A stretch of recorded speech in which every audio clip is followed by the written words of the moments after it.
So in our series of DPIA, today we are going to talk about a few points that turn out to be some common mistakes while doing DPIA. Some things that get ignored, some things that get underestimated.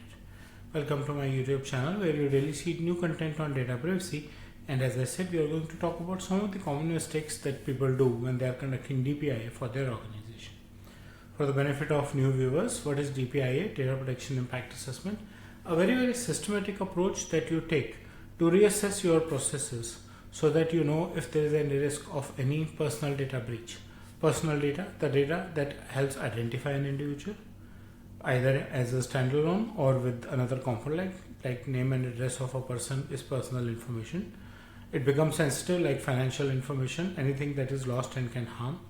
And processing is defined by Indian DPDP Act as either collecting, storing, using, that is processing, disclosing or sharing, and destroying personal information of any data subject principal, either it's an internal staff member or whether an outside agency, customer, vendor, consultant, is called processing of personal information, and therefore all the data privacy regulations around the world, including Indian DPDP Act, applies to you even if you are doing even a single of these processes. So it is recommended that whenever you start a new process of either collecting or processing any available information, then you should do a DPIA, an assessment to see whether your processes are correct.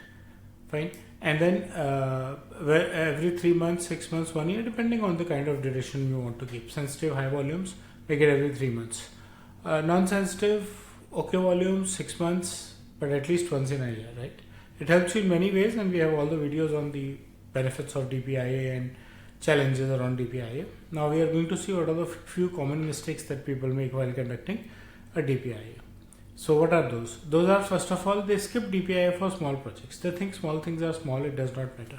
Some organizations think handling employee data is something that is not going to impact much. So HR skips doing a DPIA, HR skips considering privacy as an important matter. But then if private personal information of a rejected candidate or a candidate that has not joined is breached, that can also cause a lot of problem, right? You have collected it. So you should have a standard method that says that what would you do if the person is rejected or not accepted, etc. Underestimating risk assessment. People think that audits are just for the sake of doing audits, and we can implement the mitigation plans later. They don't realize that risk could be risk, and risk related to personal information could be very dangerous. Very high penalties, very big impact on the reputation of your company. Stakeholders also believe that it is yet another type of audit, and they do get involved, but they don't show too much of interest, which can sometimes lead even the team down the line to lose interest, because the stakeholder is not as in full interest. Then implementing new working processes could become difficult. Getting budgets to help implement the DPIA strategies or privacy strategies could also become difficult. Inadequate documentation. Well, without documentation, any kind of function in this world is of no use. So you need adequate, comprehensive documentation of each and every action. Prioritization of risks, type of mitigations, cost of mitigation, your plan as to how fast would you be able to mitigate which kind of risk, what would be the impact of the mitigation, how would the systems change. All these things need to be documented, and missing out anything could be dangerous. Purpose of DPIA also includes that you are ready with your queries if a regulator comes in. So if you are not even documenting properly, then you are not ready. Not ready for even your own work. So not updating DPIAs, not doing adequate documentation could always be dangerous. Ignoring data subject's perspective. All regulators give some data subject rights, and you can't ignore them. There are penalties around not being able to answer to the data subject himself. And there are very interesting rights. Right to access data. That means he wants to see what personal information you have with you. And your database shows all data subjects. So you need to restructure your data.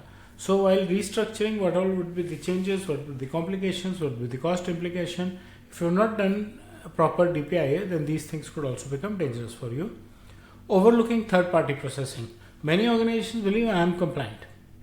They forget that they do involve third parties. Small examples I have been giving regularly. School children come on school van, which is outsourced service, right? They go to picnic on vans, which are outsourced service. you distribute sweets or gifts on birthdays or occasions like Deepavali in India to your customers, even to your staff members, it's outsourced. Personal data, name, address, phone number gets outsourced. So it's important that it has to be taken care of properly, right? You can't overlook, and these are smaller ones. The larger ones include where you have outsourced the entire processing. Your complete marketing is outsourced to a marketing agency. So you collect your customers' personal data. You already have a database. You collect more prospects' personal data in your name and outsource it to someone else. So your very, very important aspect of your processing of personal data is third parties, right? And then failing to implement the mitigation plans. That's where I said stakeholders need to be involved. Because if they are just superficially involved, they won't understand the impact of the risk, and therefore they won't be able to implement the mitigation plans also properly. Other common mistakes also include overcomplicating the process, getting too deeper into it.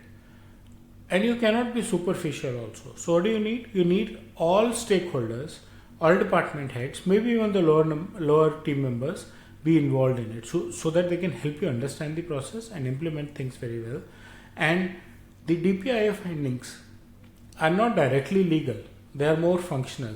So you need to sit across with legal team so that the legal standards are also taken care of from the findings of the DPIA, and avoiding these mistakes can give you a more fruitful benefit of conducting a data protection impact assessment for your organization.